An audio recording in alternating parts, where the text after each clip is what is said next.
प्यारे दोस्तों, आज हम आपको जो कहानी सुनाने जा रहे हैं उसका शीर्षक है बड़े घर की बेटी। यह मुंशी प्रेमचंद द्वारा रचित एक आदर्श उन्मुखी यथार्थवादी कहानी है। आइए हम इस कहानी को विस्तार देते हैं। बेनी माधव सिंह गौरीपुर गांव के जमींदार और नंबरदार थे। उनके पितामह किसी समय बड़े धन धान्य से संपन्न थे।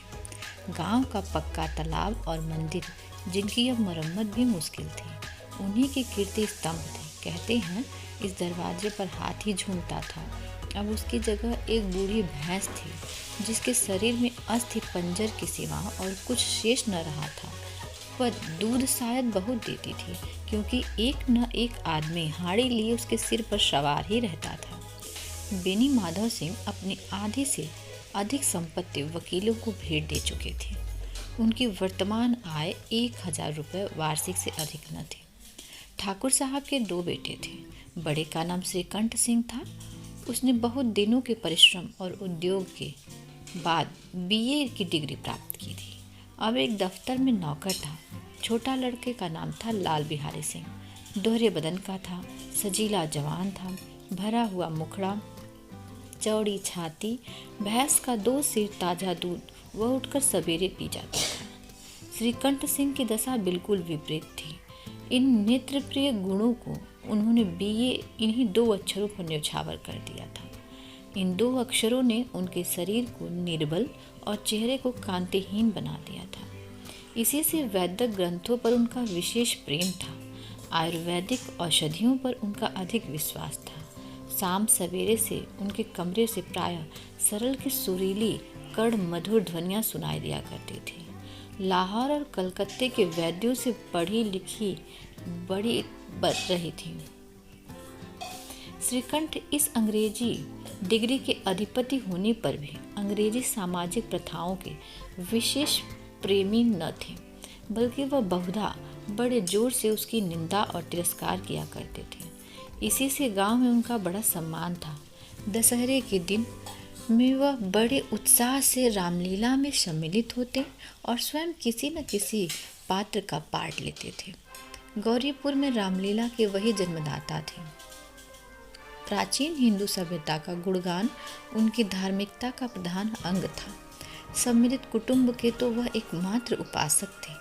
आजकल स्त्रियों को कुटुंब में मिलजुल कर रहने की जो अरुचि होती है, उसे वह जात और देश दोनों के लिए हानिकारक समझते थे। यही कारण था कि गांव की ललनाएं उनकी निंदक थी। कोई तो उन्हें अपना शत्रु समझने भी संकोच न करती थीं। स्वयं उनकी पत्नी को ही इस विषय में उनसे विरोध था। यह इसलिए नहीं कि उसे अपने सास ससुर, देवर या जेठ आदि से घृणा थी, बल्कि उसका विचार था कि यदि वह कुछ सहने और तरह देने पर भी परिवार के साथ निर्वाह न हो सके, तो आए दिन ही कला से जीवन को नष्ट की अपेक्षा यही उत्तम है कि अपनी खिचड़ी अलग पकाई जाए। आनंदी एक बड़े उच्च कुल की लड़की थी। उसके बाप का छोटी सी रियासत के ताल्लुकदार थे। विशाल भवन, एक हाथी, 3 कुत्ते, बाज, बहरी शिकरे, झाड़ फानूस, आनरेरी, मजिस्ट्री और ऋण, जो एक प्रतिष्ठित ताल्लुकेदार के भोग्य पदार्थ है, सभी यहाँ विद्यमान थे। नाम था भूप सिंह। बड़े उदारचित्त और प्रतिभाशाली पुरुष थे, पर दुर्भाग्य से लड़का एक भी न था। 7 लड़कियाँ हुईं और दैव योग से सब की सब जीवित रहीं।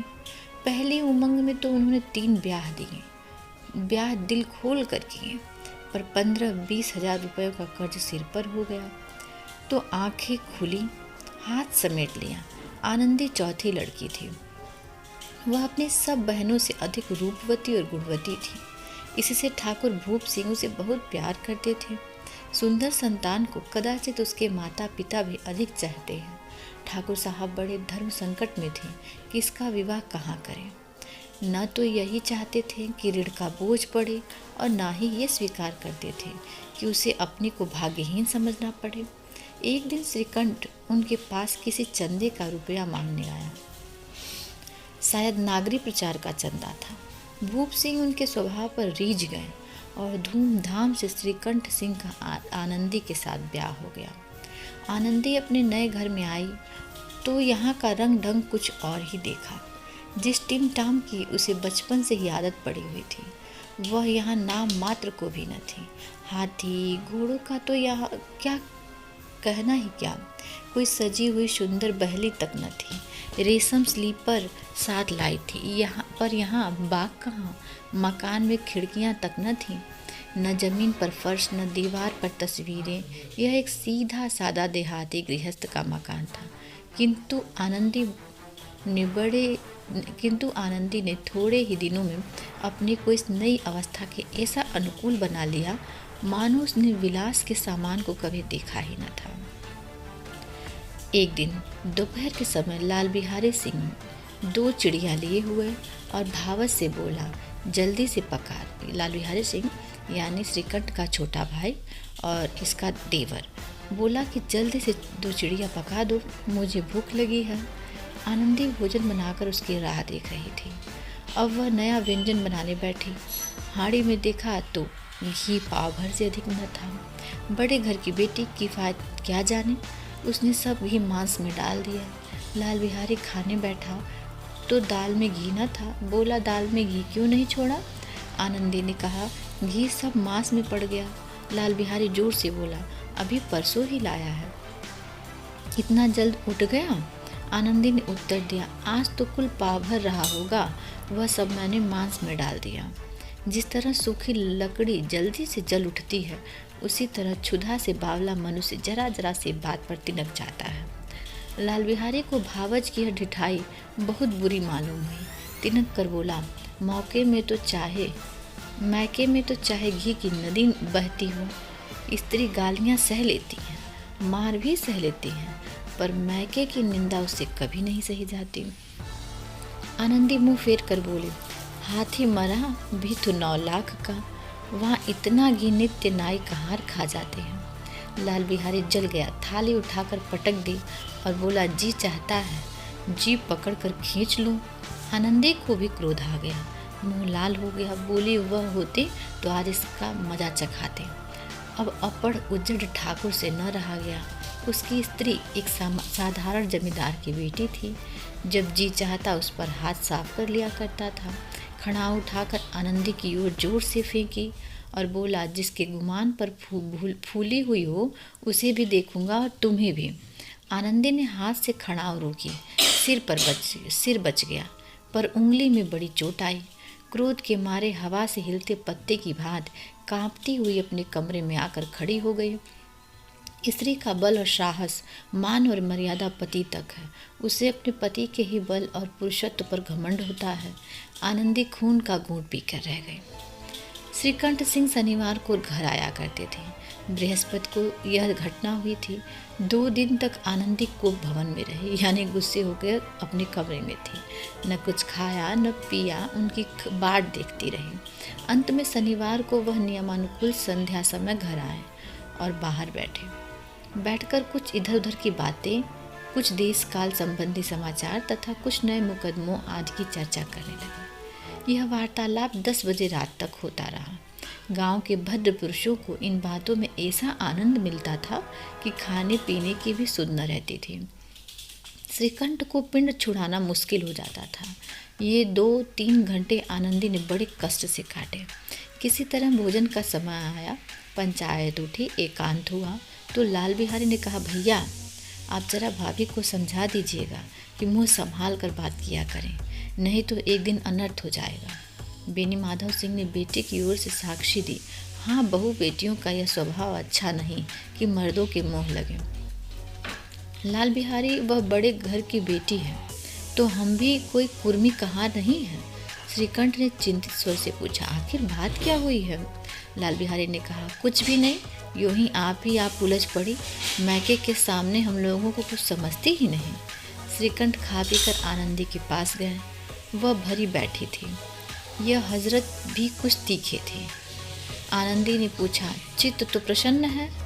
श्रीकंठ बोले, बहुत प्रसन्न है, पर तुमने आजकल घर में यह क्या उपद्रव मचा रखा है? आनंदी की त्योरियां पर बल पड़ गए। जुझलाहट के मारे बदन में ज्वाला से दहक उठी। बोले, जिसने तुम्हें यह आग लगाई उसे पाऊं तो मुंह झुलस दूं।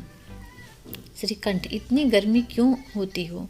बात तो कहो। आनंदी, क्या कहूँ, यह मेरे भाग्य का फेर है। नहीं तो गंवार छोकरा जिसको चपरासीगिरी करने का भी सहूर नहीं, मुझे खड़ाओं से मार कर यूँ न उकड़ता। श्रीकंठ, सब हाल साफ साफ कहो तो मालूम हो, मुझे तो कुछ पता नहीं। आनंदी, परसों तुम्हारे लाडले भाई ने मुझसे मांस पकाने को कहा। घी हांडी में पाव भर से अधिक न था, वह बस मैंने मांस में डाल दिया। जब खाने बैठा तो कहने लगा, दाल में घी क्यों नहीं है। बस इसी पर मेरे मैके को बुरा भला कहने लगा। मुझसे न रहा गया, मैंने कहा कि वहाँ इतना घी तो नाई कहार खा जाते हैं और किसी को जान भी न पड़ता। बस इतनी सी बात पर अन्याय ने मुझ पर खड़ाव फेंक मारी। यदि हाथ से ना रोक लूँ तो सिर फट जाए। उसी से पूछो, मैंने जो कुछ कहा है वह सच है या झूठ। श्रीकंठ की आंखें लाल हो गई। बोले, यहाँ तक हो गया, इस छोकरे का यह साहस। आनंदी स्त्रियों के स्वभावानुसार रोने लगी, क्योंकि आंसू उनकी पलकों पर रहते हैं। श्रीकंठ बड़े धैर्यवान और शांत पुरुष थे। उन्हें कदाचित ही कभी क्रोध आता था। स्त्रियों के आंसू पुरुषों की क्रोधाग्नि भड़काने में तेल का काम कर देते हैं। रात भर करवटें बदलते रहे, उद्विग्नता के कारण पलक तक नहीं झपकी। प्रातःकाल अपने बाप के पास जाकर बोले, दादा, अब इस घर में मेरा निवाह न होगा। इस तरह की विद्रोहपूर्ण बातें कहने पर श्रीकंठ ने कितनी ही बार अपने कई मित्रों को आड़े हाथों लिया था, परंतु दुर्भाग्य आज उन्हें स्वयं वही बातें अपने मुंह से कहनी पड़ी। दूसरों को उपदेश देना भी कितना सहज है। बेनी माधव सिंह घबरा उठे और बोले, क्यों? श्रीकंठ बोला, इसलिए कि मुझे भी अपनी मान प्रतिष्ठा का कुछ विचार है। आपके घर में अब अन्याय और हठ का प्रकोप हो रहा है। जिनको बड़ों का आदर सम्मान करना चाहिए वे उनके सिर चढ़ते हैं। मैं दूसरों का नौकर ठहरा घर पर रहता नहीं। यहाँ मेरे पीछे स्त्रियों पर खड़ाऊं और जूतों की बौछार होती है। कड़ी बात तक चिंता नहीं, कोई एक की दो कह ले, वहाँ तक मैं सह सकता हूँ, किंतु यह कदापि नहीं हो सकता कि मेरे ऊपर लात घुसे पड़े और मैं दम न मारूं। बेनी माधव सिंह बोले। कुछ जवाब न दे सके। श्रीकंठ सदैव उनका आदर करते थे। उनके ऐसे तेवर देखकर बूढ़ा ठाकुर अवाक रह गया। केवल इतना ही बोला, बेटा, तुम बुद्धिमान होकर ऐसी बातें करते हो। स्त्रियां इस तरह घर का नाश कर देती हैं। उनको बहुत सिर चढ़ाना अच्छा नहीं। श्रीकंठ बोला, इतना मैं जानता हूँ, आपके आशीर्वाद से ऐसा मूर्ख नहीं हूँ। आप स्वयं जानते हैं कि मेरे ही समझाने बुझाने से इसी गांव में कई घर संभल गए, पर जिस स्त्री की मान प्रतिष्ठा का ईश्वर के दरबार में उत्तरदायी हूँ, उसके प्रति ऐसा घोर अन्याय और पशुवत व्यवहार मुझे असह्य है। आप सच मानिए, मेरे लिए यही कुछ कम नहीं कि लाल बिहारी को कुछ दंड नहीं देता। अब बेनी माधव सिंह भी गरमाए, ऐसी बातें और न सुन सके। बोले, लाल बिहारी तुम्हारा भाई है, उससे जब कभी भूल चूक हो उसके कान पकड़ो। लेकिन श्रीकंठ बोला, लाल बिहारी को मैं अब अपना भाई नहीं समझता। बेनी माधव सिंह, स्त्री के पीछे? श्रीकंठ ने कहा, जी नहीं, उसकी क्रूरता और अविवेक के कारण। दोनों कुछ देर चुप रहे। ठाकुर साहब लड़की का क्रोध शांत करना चाहते थे, लेकिन यह नहीं स्वीकार करना चाहते थे कि लाल बिहारी ने कोई अनुचित काम किया है। इसी बीच में गांव के और कई सज्जन हुक्के चिलम के बहाने वहां आ बैठे। कई स्त्रियों ने जब यह सुना कि श्रीकंठ अपनी पत्नी के पीछे पिता से लड़ने को तैयार है तो उन्हें बड़ी खुशी हुई। दोनों पक्षों की मधुर वाणियाँ सुनने के लिए उनकी आत्माएं तिलमिलाने लगी। गांव में कुछ ऐसे कुटिल मनुष्य भी थे जो इस कुल की नीतिपूर्ण गति पर मन ही मन जलते थे। वे कहा करते थे, श्रीकंठ अपने बाप से दबता है इसलिए वह दब्बू है, उसने विद्या पढ़ी इसलिए वह किताबों का कीड़ा है। बेनी माधव सिंह उसकी सलाह के बिना कोई काम नहीं करते, यह उनकी मूर्खता है। इस महानुभावों की शुभ कामनाएं आज पूरी होती दिखाई दी। कोई हुक्का पीने के बहाने और कोई लगान की रसीद दिखाने आकर बैठ गया। बेनी माधव सिंह पुराने आदमी थे, इन भाव को ताड़ गए। उन्होंने निश्चय किया, चाहे कुछ ही क्यों न हो, इन द्रोहियों को ताली बजाने का अवसर न दूंगा। तुरंत कोमल शब्दों में बोला, बेटा, मैं तुमसे बाहर नहीं हूँ, तुम्हारा जो जी चाहे करो। अब तो लड़के से अपराध हो गया।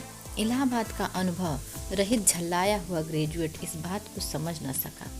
उसे डिबेटिंग क्लब में अपनी बात पर अड़ने की आदत थी।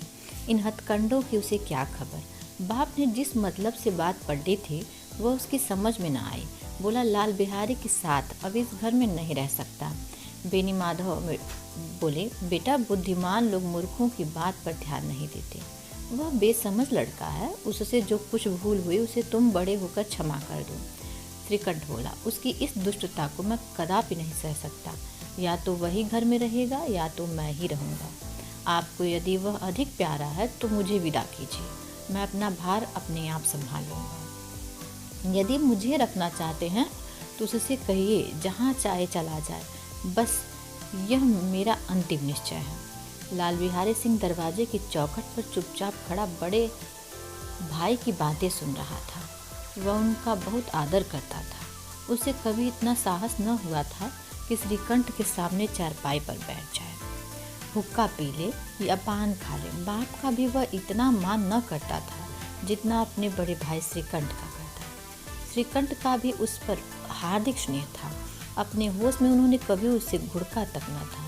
जब वह इलाहाबाद से आते तो उसके लिए कोई न कोई वस्तु अवश्य लाते। मुगदड़ की उन्होंने ही बनवा दी थी। पिछले साल जब उसने अपने से ड्योढ़े जवान को नागपंचमी के दिन दंगल में पछाड़ दिया तो उन्होंने पुलकित होकर अखाड़े में ही जाकर उसे गले से लगा लिया था। 5 रुपए के पैसे लुटाए थे। ऐसे भाई के मुंह से आज ऐसी हृदय विदारक बात सुनकर लाल बिहारी को बड़ी ग्लानि हुई। वह फूट फूट कर रोने लगा। इसमें संदेह नहीं कि अपने किए पर पछता रहा था। भाई के आने से एक दिन पहले से उसकी छाती धड़कती थी कि देखो भैया क्या कहते हैं, मैं उनके सम्मुख कैसे जाऊंगा, उनसे कैसे बोलूंगा, मेरी आंखें उनके सामने कैसे उठेंगी। उसने समझा था कि भैया मुझे बुलाकर समझा देंगे। इस आशा के विपरीत आज उसने उन्हें निर्दयता की मूर्ति बने हुए पाया। वह मूर्ख था, परंतु उसका मन कहता था कि भैया मेरे साथ अन्याय कर रहे हैं। यदि श्रीकंठ उसे अकेले में बुलाकर 2-4 बातें कह देता, इतना ही नहीं 2-4 तमाचे भी लगा देते तो कदाचित उसे इतना दुख न होता। पर भाई का यह कहना कि अब मैं इसकी सूरत तक नहीं देखना चाहता, लाल बिहारी से सहा न गया। वह रोता हुआ घर आया। कोठरी में जाकर कपड़े पहने, आंखें पोंछी जिससे कोई यह समझ न सके कि वह रोता था। तब आनंदी के द्वार पर आकर बोला, भाभी, भैया ने निश्चय किया है कि वह मेरे साथ इस घर में न रहेंगे। अब वह मेरा मुंह नहीं देखना चाहते, इसलिए अब मैं जाता हूँ। उन्हें फिर मुंह न दिखाऊंगा। मुझसे जो कुछ अपराध हुआ उसे क्षमा करना। यह कहते कहते लाल बिहारी का गला भराया। जिस समय लाल बिहारी सिर झुकाए आनंदी के द्वार पर खड़ा था, उसी समय श्रीकंठ सिंह भी आंखें लाल किए बाहर से आए। भाई को खड़ा देखा तो घृणा से आंखें फेर ली और कतरा कर निकल गए, मानो उसकी परछाई से दूर भागते हों। आनंदी ने लाल बिहारी की शिकायत तो की थी, लेकिन वह मन में पछता रही थी। वह स्वभाव से ही दयावती थी। उसे इसका तनिक भी ध्यान न था कि बात इतनी बढ़ जाएगी। वह मन में अपने पति पर झुझला रही थी कि यह इतने गर्म क्यों होते हैं। उस पर यह भय भी लगा हुआ था कि कहीं मुझसे इलाहाबाद चलने को कहें तो कैसे क्या करूंगी। इस बीच में जब उसने लाल बिहारी को दरवाजे पर खड़े यह कहते सुना कि अब मैं जाता हूँ, मुझसे जो कुछ अपराध हुआ क्षमा करना, तो उसका रहा सहा क्रोध भी पानी हो गया। वह रोने लगी। मन का मैल धोने के लिए नयन जल से उपयुक्त और कोई वस्तु नहीं। श्रीकंठ को देखकर आनंदी ने कहा, लाला बाहर खड़े हुए बहुत रो रहे हैं। श्रीकंठ बोला, तो मैं क्या करूं? आनंदी, भीतर बुला लो, मेरी जीभ में आग लगे, मैंने कहाँ से यह झगड़ा उठाया। श्रीकंठ ने कहा, मैं न बुलाऊंगा। आनंदी, पछताओगे, उन्हें बहुत ग्लानि हो गई है, ऐसा न कहो, कहीं चल गए तो। श्रीकंठ न उठे। इतने में लाल बिहारी ने फिर कहा, भाभी, भैया से मेरा प्रणाम कह दो, वह मेरा मुंह नहीं देखना चाहते, इसलिए मैं भी अपना मुंह उन्हें न दिखाऊंगा। लाल बिहारी इतना कहकर लौट पड़ा और शीघ्रता से दरवाजे की ओर बढ़ा। अंत में आनंदी कमरे से निकली और उसका हाथ पकड़ लिया। लाल बिहारी ने पीछे फिर कर देखा तो आंखों में आंसू भरे बोला, मुझे जाने दो। आनंदी, कहाँ जाते हो? लाल बिहारी, जहाँ कोई मेरा मुंह न देखे। आनंदी बोली, मैं न जाने दूंगी। लाल बिहारी, मैं तुम लोगों के साथ रहने योग्य नहीं हूँ। आनंदी, तुम्हें मेरी सौगंध, जब अब एक पग भी आगे न बढ़ाना। लाल बिहारी बोला, जब तक मुझे यह न मालूम हो जाए कि भैया का मन मेरी तरफ से साफ हो गया, तब तक मैं इस घर में कदाचित न रहूँगा। आनंदी, मैं ईश्वर को साक्षी देकर कहती हूँ कि तुम्हारी ओर से मेरे मन में तनिक भी मैल नहीं है। अब श्रीकंठ का हृदय भी पिघला। उन्होंने बाहर आकर लाल बिहारी को गले लगा लिया। दोनों भाई खूब फूट फूट कर रोए। लाल बिहारी ने सिसकते हुए कहा, भैया अब कभी मत कहना कि तुम्हारा मुंह न देखूंगा। इसके सिवा आप जो दंड देंगे मैं सहर्ष स्वीकार करूंगा। श्रीकंठ ने कांपते हुए स्वर से कहा, लल्लू, इन बातों को बिल्कुल भूल जाओ। ईश्वर चाहेगा तो फिर ऐसा अवसर न आवेगा। बेनी माधव सिंह बाहर से आ रहे थे। दोनों भाइयों को गले मिलते देखकर आनंद से पुलकित हो उठे। बोल उठे, बड़े घर की बेटियां ऐसी ही होती हैं, बिगड़ता हुआ काम बना लेती हैं। गांव में जिसने यह वृत्तांत सुना उसी ने इन शब्दों में आनंदी की उदारता को सराहा। बड़े घर की बेटियां ऐसी ही होती हैं। ये कहानी का समाप्त हुआ। हम आपसे उम्मीद करते हैं कि आपने बड़ी